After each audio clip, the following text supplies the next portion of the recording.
बहुत समय पहले एक छोटे से गांव में एक गरीब किसान रहता था। उसका नाम था हरी। हरी के पास थोड़ी सी जमीन थी जिस पर वह सब्जियां और धान उगाकर अपने परिवार का पेट पालता था।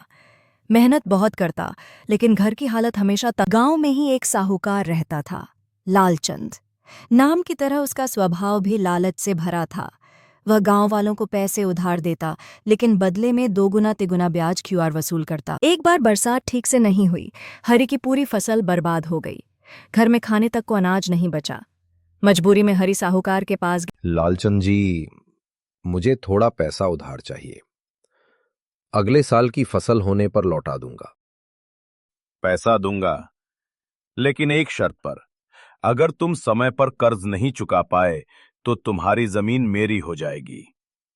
अगले साल बारिश खूब हुई। हरी की मेहनत रंग लाई और खेत में सोने जैसी फसल लहलहा उठी।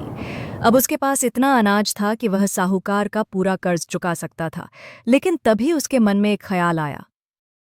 अगर मैं थोड़ा सा अनाज छुपा दूं और साहूकार को कम दूं, तो बाकी अपने लिए बचा लूं। आखिर उसने बहुत लोगों का खून चूसा है।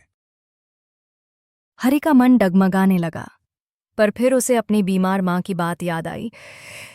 बेटा, ईमानदारी सबसे बड़ी दौलत है।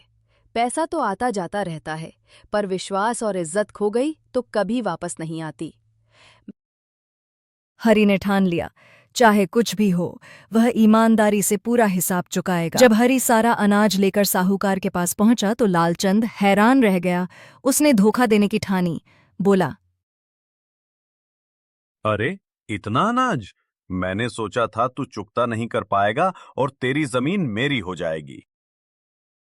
बोला। हरी घबरा गया, पर तभी गांव के कुछ लोग जो गवाह थे सामने आ गए। उन्होंने सबूत दिखाए कि हरी ने ईमानदारी से पूरा कर्ज चुका दिया है। साहूकार रंगे हाथ पकड़ा गया। गांव वालों ने पंचायत बुलाई। लालचंद की चालाकी उजागर हो गई। पंचायत ने फैसला किया कि अब कोई भी गांव वाला साहूकार से उधार नहीं लेगा। हरी की ईमानदारी देखकर सबका विश्वास उस पर और बढ़ गया। उसे पंचायत का प्रधान बना दिया गया। हरी की तरह ईमानदारी से जीने वाला इंसान गरीबी में भी अमीर बन जाता है, लोगों के दिलों में।